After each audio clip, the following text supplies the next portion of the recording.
se te recordaba que era el presidente. Digo, quan tenies que replegar forment, sí. Tots els anys a la meva tirada, revisava igual, tancar les xacarers. Tenía el polero. ¡Ay, el polero! Entonces els reixos eren els músics de la banda.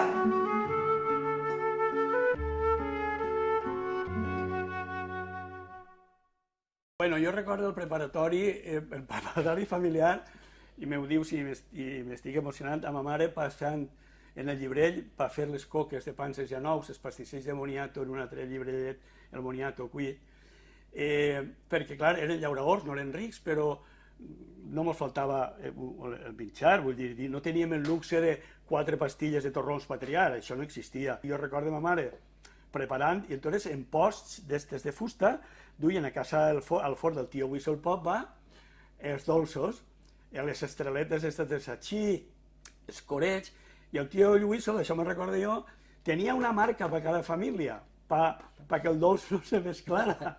I si jo recordo baix de l'alacena de casa, un calaix de fusta, entonces hi havia unes mantes, unes a ratlles blanques i blaves, que la meva germana en Pau Descansa me guardava una de record, i era per tapar els dolços. Entonces, ma mare es guardava en aquest calaix baix de l'alacena i tancava en clau. Però el meu germà Enrique va descobrir que els taulons de fusta de l'armari s'alçaven. I una vegada descobert això, doncs ja algun dolç caia, la veritat. No, ma mare era d'espardenya, saps? Ma mare... No fuig, que és que ja t'apanyaré, però no era com per plorar. A vegades se riem també perquè la feien que mos perseguiren l'espardenya alguna vegada, o se la tirava i tal. Però no, era festa, era fer festa. Jo recordo un Belén, bueno, així en el teu carrer mateixa, el de Maria Rosa i Lluís, els de Fava, aquest Belén el visitàvem tot el poble, perquè això era una preciositat, això era una meravella. I ne recordo un altre que era com un escenari i dalt havia un garbell que no se veia, en farina. Entonces me n'echaven una cordeta al garbell i nevava. Era molt creatiu. Bueno, el sopar de Nadal era el sopar de Nadal. A vegades no crec que no te n'eixies del que n'hi havia. Bollit i cartorrà, i embotit i coses.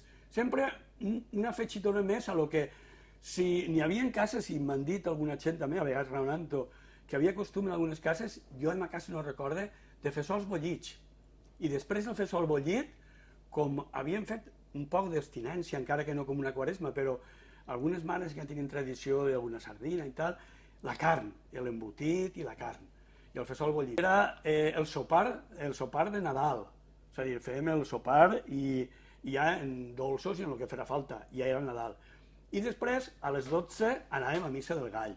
A Missa del Gall, claro, imagina't els carrers de fang, o de terra, millor dit, si no havia plogut no havia fang, però de terra. Sin Sedaví? En Sedaví, en unes bombetes de llum, que diuen ara alguna gent, està el poble, no té prou claror. Mare de Déu, si retornaren o si recordaren quan eren xicotets, agarrats de la mà dels majors a missa. I, bueno, la missa era molt especial, perquè jo recordo que a don Antonio li agradava, se posava la casulla de don Manuel Ríos així bordada en plata, encenien totes les llums, i era molt bonico. La dona, la senyora Conxa, tocava l'organillo, que cantaven i tal, Amparo la del vi, Amparito la del vi, era d'això molt bonico.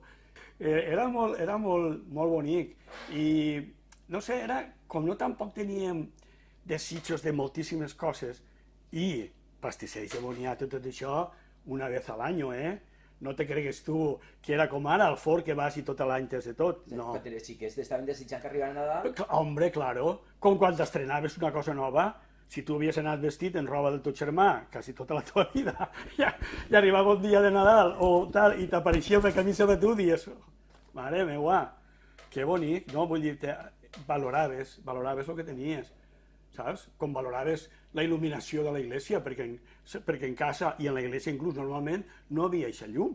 Se notava que era festa, se notava que era un dia especial.